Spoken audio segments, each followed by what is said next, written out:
नमस्कार मित्रों, स्वागत है आपका इक्ष्वाकु क्लासेस में और मैं विपिन गर्गाचार्य। आज हम बात करेंगे कि हमारे भारतीय सेना में धर्मगुरु का आरटीजीएसयू का क्या महत्व होता है, अर्थात हमारी सेना में जो धर्मगुरु की भूमिका है उसका क्या तात्पर्य है और क्या भूमिका वहां पर जो है धर्मगुरु को अपनी निभानी रहती है और धर्मगुरु के क्या क्या कर्तव्य होने चाहिए, उनके लिए क्या क्या विशेष कार्य होते हैं, उनके बारे में आज हम जानेंगे। मान लीजिए आरटीजीएसयू में आपको साक्षात्कार में पूछ लिया जाए कि बताइए कि सेना में धर्मगुरु का क्या महत्व है, तो आपको बताने के लिए बहुत ही आसानी रहेगी। यहां से आप अच्छे से उनको बता सकते हैं। तो भाषाबद्ध करके मैंने आपको यहाँ पर नोट कराऊंगा, अच्छे से नोट करेंगे और समझेंगे कि सेना में धर्मगुरु की क्या भूमिका होती है।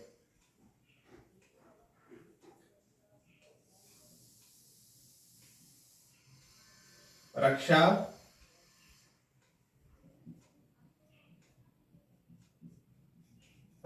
सेनाओं में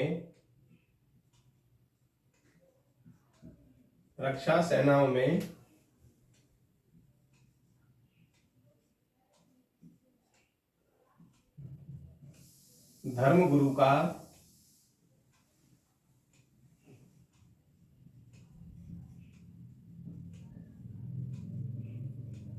विशेष महत्व होता है।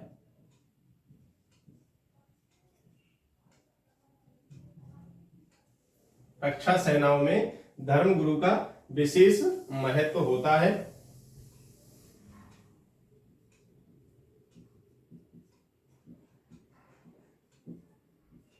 सेना में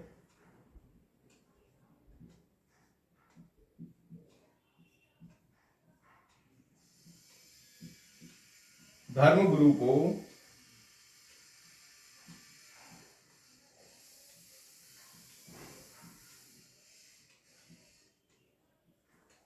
पारंपरिक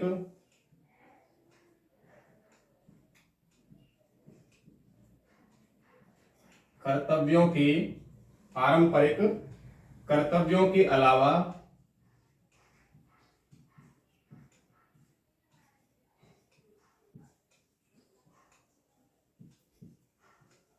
शिक्षण और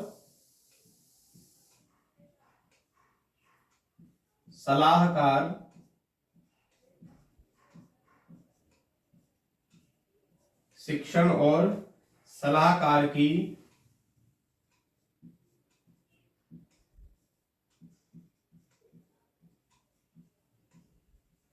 भूमिका भी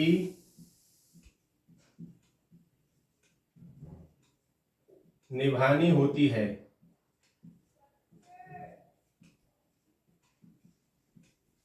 सेना में धर्मगुरु को पारंपरिक कर्तव्यों के अलावा शिक्षण और सलाहकार की भूमिका भी निभानी होती है। आइए समझेंगे कि अगला हमारा पॉइंट हमारे धर्मगुरु के लिए क्या होना चाहिए।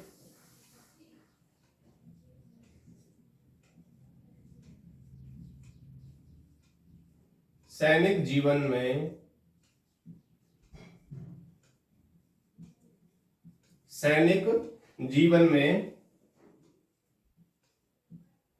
कई बार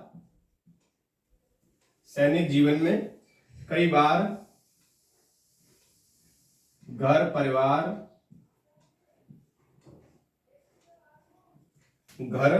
परिवार से दूर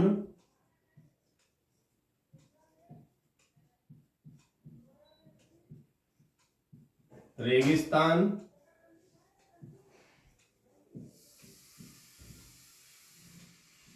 जंगल, पहाड़ पर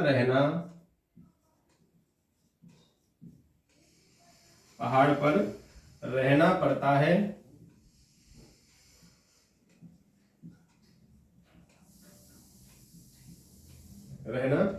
पड़ता है।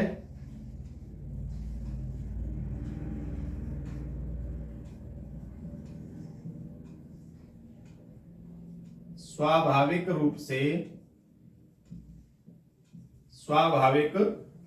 रूप से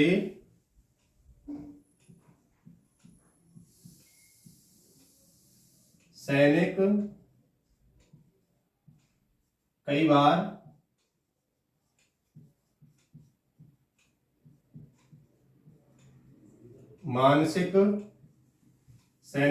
मानसिक पीड़ा से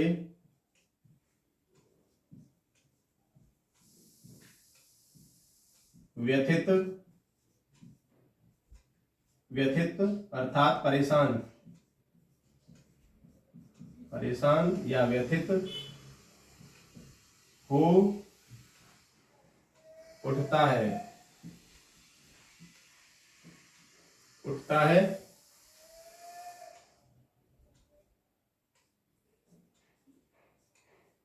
उन क्षणों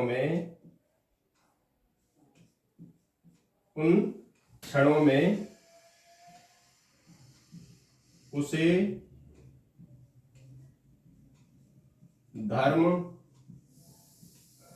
और कर्म का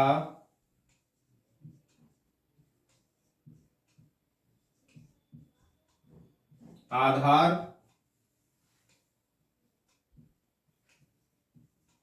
देकर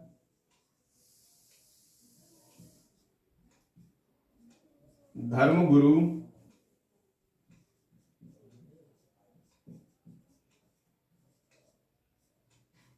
मानसिक रूप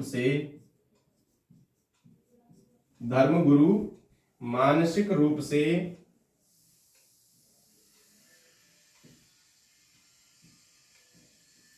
स्वस्थ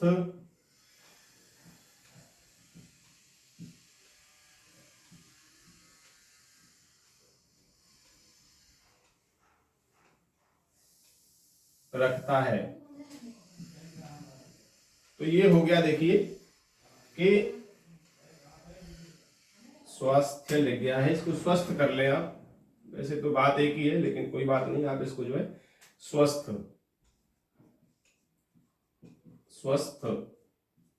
रखता है। तो इसको समझ लें। देखिए, समझने का प्रयास करें कि रक्षा सेनाओं में धर्मगुरु का विशेष महत्व होता है। सेना में धर्मगुरु को पारंपरिक कर्तव्य अर्थात जो हमारे हिंदू धर्म के कर्तव्य होते हैं, क्रियाएं होती हैं, पूजा पाठ कराना, ये सारी चीजें इसमें निहित हैं। तो पारंपरिक कर्तव्य के अलावा शिक्षण और सलाहकार की भूमिका भी निभानी होती है। सलाहकार भी जो है जेसीओ को माना जाता है, आरटी जेसीओ से सलाह भी ली जाती है, क्योंकि वह वेद पुराणों के ज्ञानों को पढ़ करके आए हैं। और हमारे वेदों में, पुराणों में सारी चीजों का, युद्ध नीति का, हमारी जो कर्तव्य है, व्यक्ति के कर्म के करने योग्य युद्ध की रणनीति में सारी चीजें उसमें बताई जाती हैं। इसलिए उनको सलाहकार के रूप में भी एक माना जाता है। और सैनिक जीवन में कई बार, जैसे मान लीजिए जो नॉर्मल सैनिक ले जाए, जैसे जेसीयू तो जूनियर कमीशन ऑफिसर हो गया, उनसे नीचे की जो कोर होती है, जैसे कि जीडी का ले लीजिए, जीडी के जो सैनिक होते हैं कई बार यहाँ घर परिवार से दूर रहते हैं, रेगिस्तान में पड़े रहते हैं, कभी जंगल में है, कहीं पहाड़ पर है। तो काफी दिनों जब व्यक्ति अपने परिवार से दूर रहता है तो वह जो है स्वाभाविक रूप से, ये मनुष्य का स्वभाव है, इसलिए स्वाभाविक रूप से वो मानसिक पीड़ा से व्यथित हो सकता है, परेशान हो जाता है। जब वह परेशान होता है तो उन क्षणों में उसे धर्म और कर्म का आधार दे करके, बहुत सारी चीजें बता करके, गीता के उपदेश दे करके, धर्म गुरु का कार्य होता है कि उसको मानसिक रूप से वह स्वस्थ करे। तो जो धर्म गुरु है उसका कार्य है कि वह उसे मानसिक रूप से स्वस्थ रखता है। जो सैनिक है वह परेशान होते हैं तो उनकी परेशानी को धर्म गुरु ही दूर करता है, उनको कर्म और धर्म का आधार दे करके, कर्तव्य पालन की नीति समझा करके, यह सारी चीजें धर्म गुरु का वहां पर कार्य होता है। आइए समझेंगे कि आगे धर्म गुरु का क्या क्या कार्य सेना में होता है।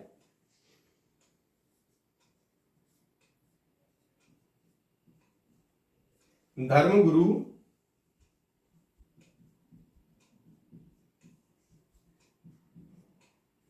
सैनिकों को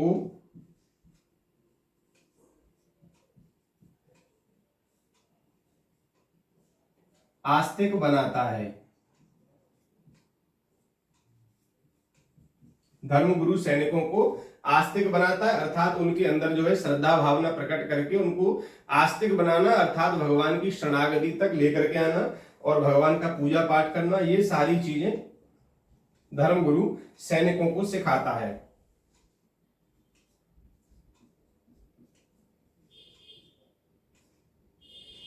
परमात्मा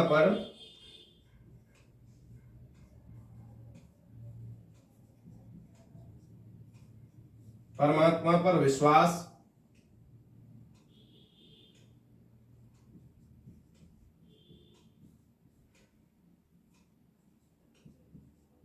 सैनिक को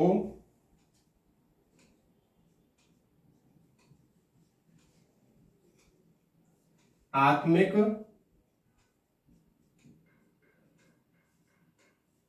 शांति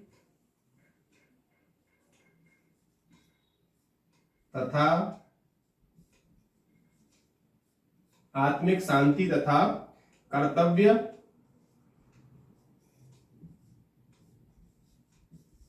करने की प्रेरणा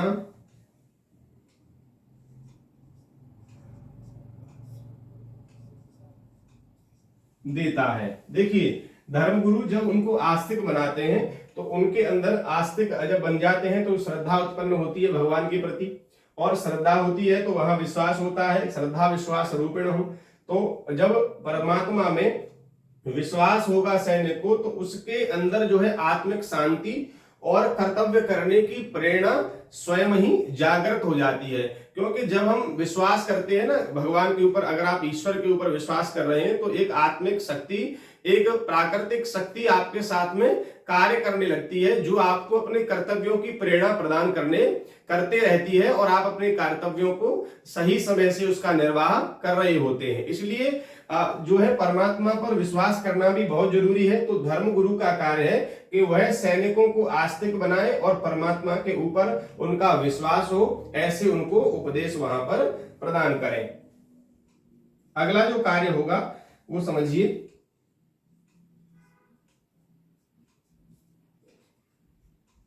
सैनिक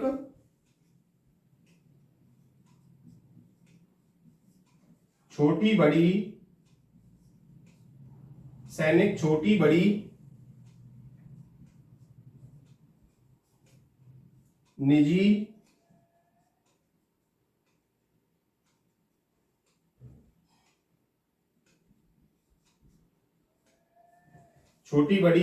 निजी समस्याएं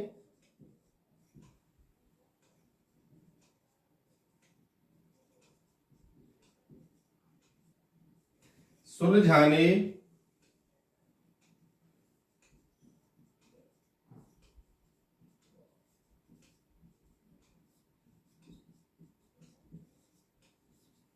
और उचित समय पर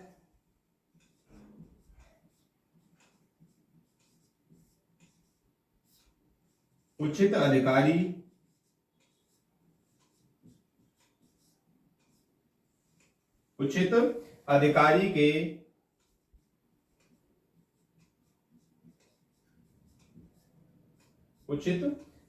के सामने रखने में भी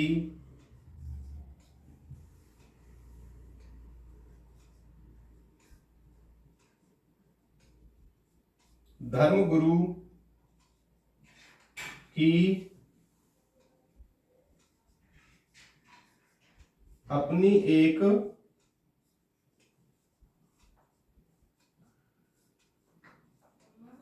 विशिष्ट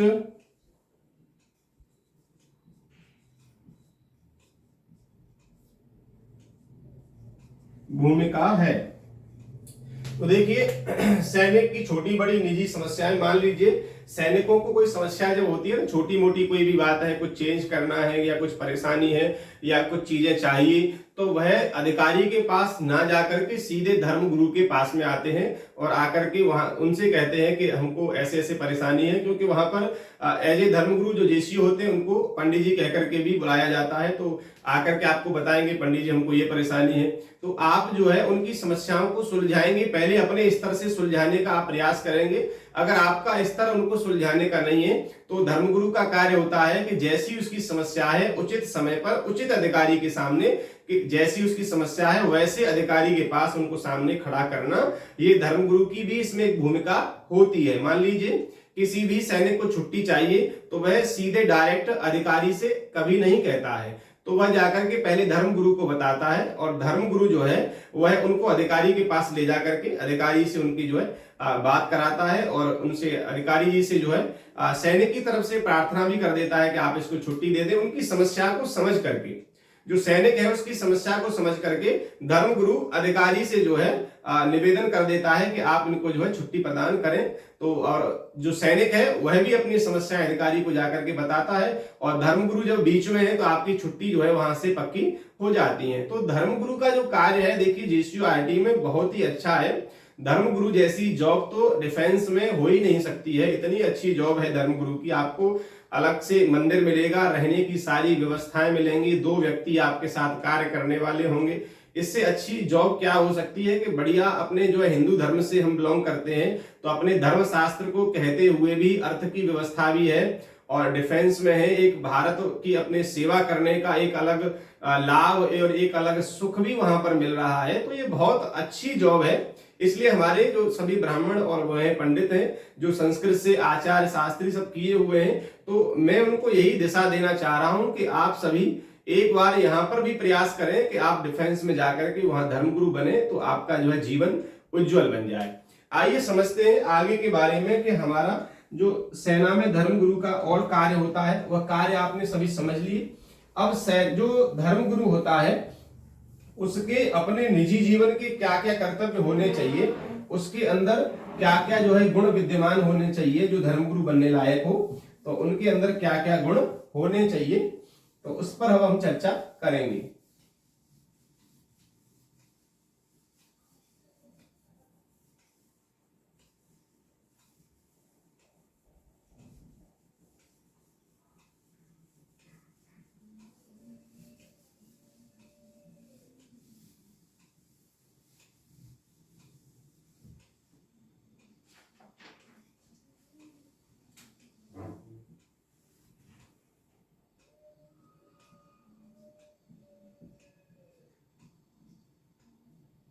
धर्मगुरु का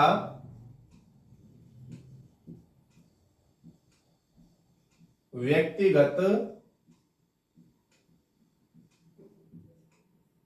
जीवन।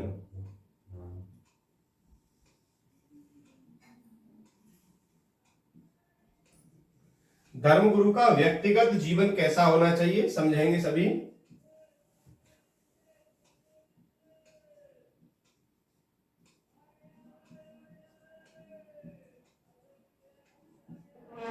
धर्मगुरु का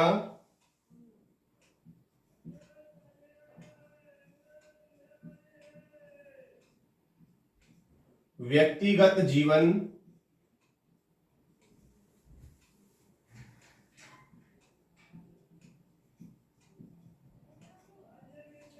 ईश्वर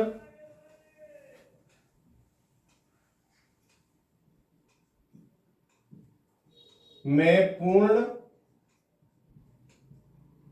श्रद्धा, ईश्वर में पूर्ण श्रद्धा एवं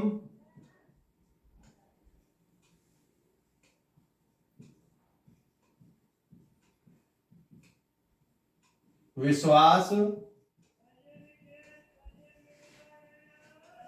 रखने वाला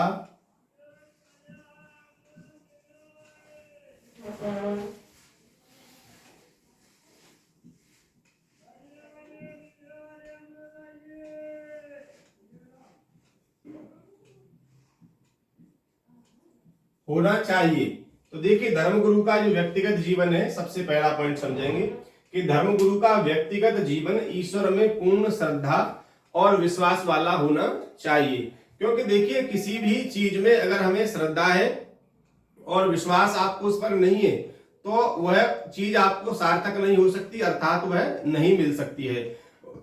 और अगर आपको उसमें विश्वास है और श्रद्धा नहीं है तो भी वह नहीं मिल सकती है। यह दोनों चीजें जब पैरेलल चलती हैं, साथ साथ चलती हैं, श्रद्धा और विश्वास। मान के चले कि जैसे आप भक्ति कर रहे हैं भगवान की, जैसे धर्मगुरु के लिए कहा कि ईश्वर में श्रद्धा भी हो और विश्वास भी हो। ईश्वर के ऊपर आपको विश्वास होना चाहिए कि भगवान से आप कुछ कह रहे हैं तो वह आपके लिए करेंगे। यह विश्वास आपके अंदर जब जागृत हो जाएगा, मान लीजिए मृत्यु हमारे निकट है, मौत सामने खड़ी हो, फिर भी ईश्वर पर विश्वास हो, तो वही विश्वास जो है सार्थक है, ऐसा कहा गया है।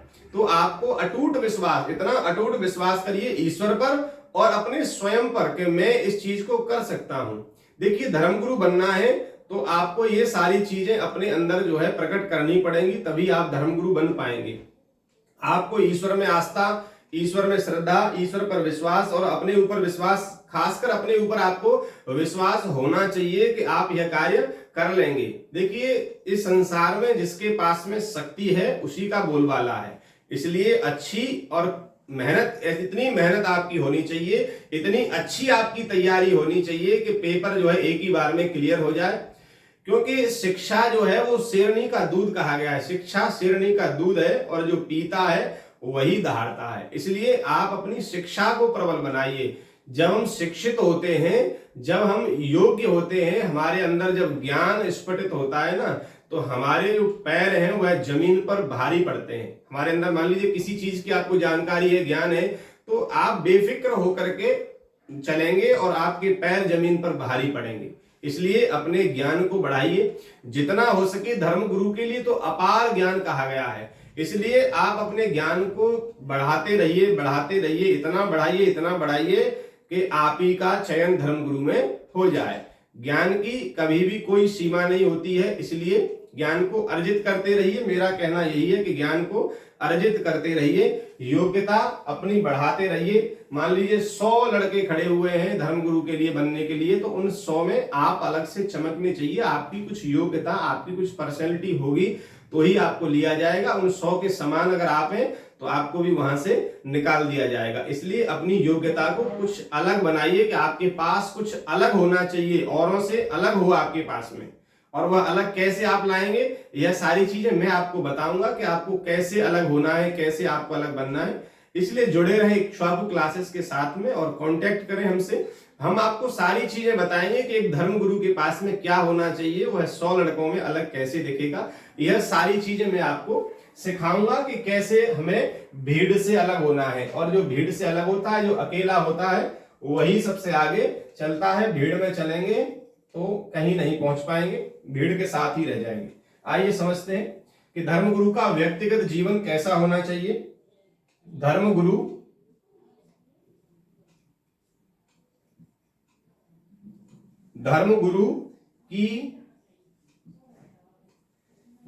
की देश की परंपरा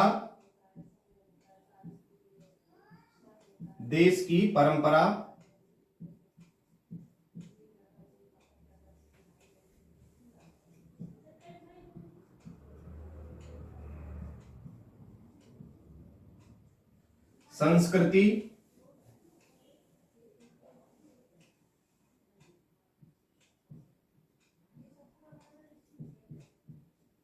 इतिहास,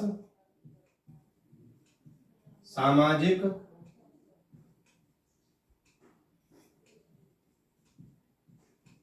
आदि ज्ञान होना चाहिए।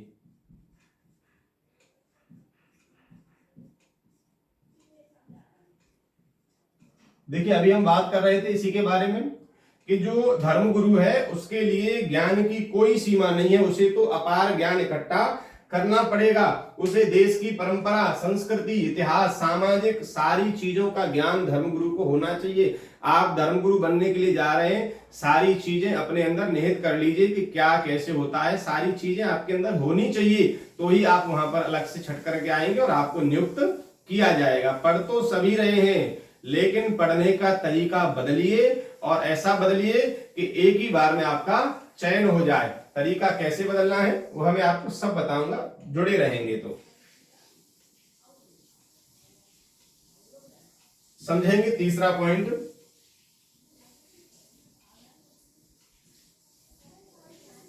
धर्मगुरु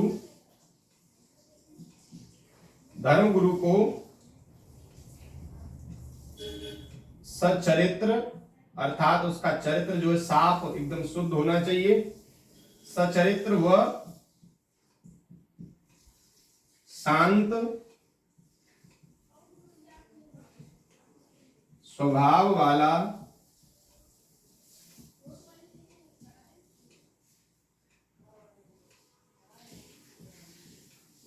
होना चाहिए।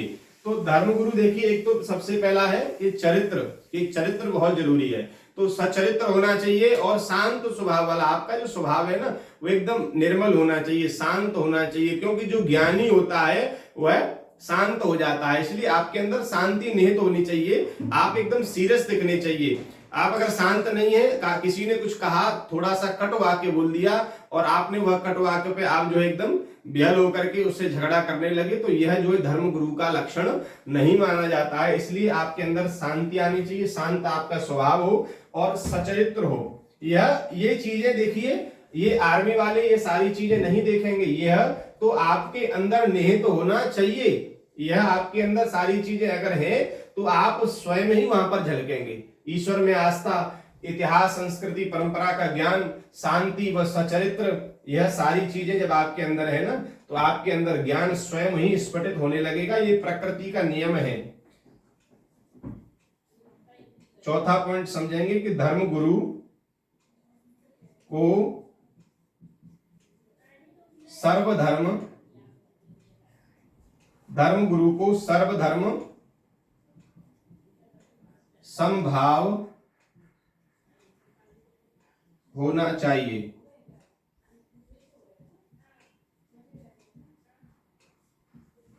धर्मगुरु को सर्वधर्म, देखिए सभी धर्मों के प्रति, क्योंकि हमारे आरटीजेसीओ में सभी धर्मों के धर्मगुरु जाते हैं, इसलिए धर्मगुरु का जो भाव है वह सभी धर्मों के प्रति समान होना चाहिए। आप कभी भी किसी दूसरे धर्म की बुराई नहीं करेंगे। अपने धर्म की तो कोई करता नहीं, लेकिन दूसरों की बुराई करते हैं, लेकिन हमें किसी दूसरे धर्म की भी बुराई नहीं करनी है। अच्छा अगर हम नहीं बोल सकते हैं तो हम बुरा भी नहीं बोले, तो ये आपने सुना भी होगा, ठीक है ना, कि आप किसी के लिए अच्छा नहीं कर सकते हो तो बुरा भी मत करिए, ना अच्छा कर रहे तो बुरा भी मत करिए, कुछ मत करिए, आप अपने लिए करिए। तो दूसरों के लिए हम अच्छा तो नहीं कर पाते, लेकिन बुरा हम अवश्य कर देते हैं, बुरा सोच लेते हैं, बुरा कर देते हैं। तो इसलिए धर्मगुरु को सभी धर्मों के प्रति समान होना चाहिए। इसलिए यह धर्मगुरु के हो गए। व्यक्तिगत जो जीवन है धर्मगुरु का वह कैसा होना चाहिए, वह पॉइंट मैंने आपको यहाँ पर समझा दिए। और सेना में धर्मगुरु की क्या भूमिका है, वहां पर उन्हें क्या क्या कार्य करना होता है, वह कार्य मैंने आपको बताया। उस कार्य के अनुसार आप अपनी योग्यता को बढ़ाइए। मान लीजिए कोई भी बेहल होकर के, परेशान होकर के सैनिक आपके पास आया, तो आप उसे किस तरीके से समझाएंगे। आप अभी खुद ही परेशान है, दूसरे को कैसे समझाएंगे भाई।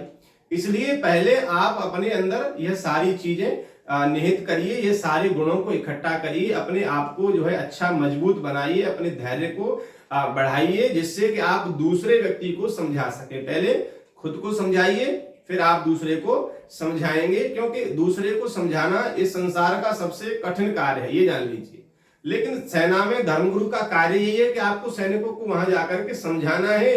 तो आपको अगर समझाना है तो समझाने के लिए आपको बहुत प्रकार के उसे उदाहरण देने पड़ेंगे। उदाहरण कहां से मिलेंगे? उदाहरण मिलेंगे आपको शास्त्रों से, वेदों से, उपनिषदों से, ब्राह्मण ग्रंथों से, आरण्य ग्रंथों से। यह सारे आपको जो है उदाहरण देंगे कि यहां से आप उनको किस तरीके से समझाएं कि उनकी परेशानी जो है दूर हो जाए। तो जुड़े रहें इक्ष्वाकु क्लासेस के साथ में, और ऐसी विशेष जानकारियों के साथ में मिलेंगे अगली वीडियो में। जय हिंद।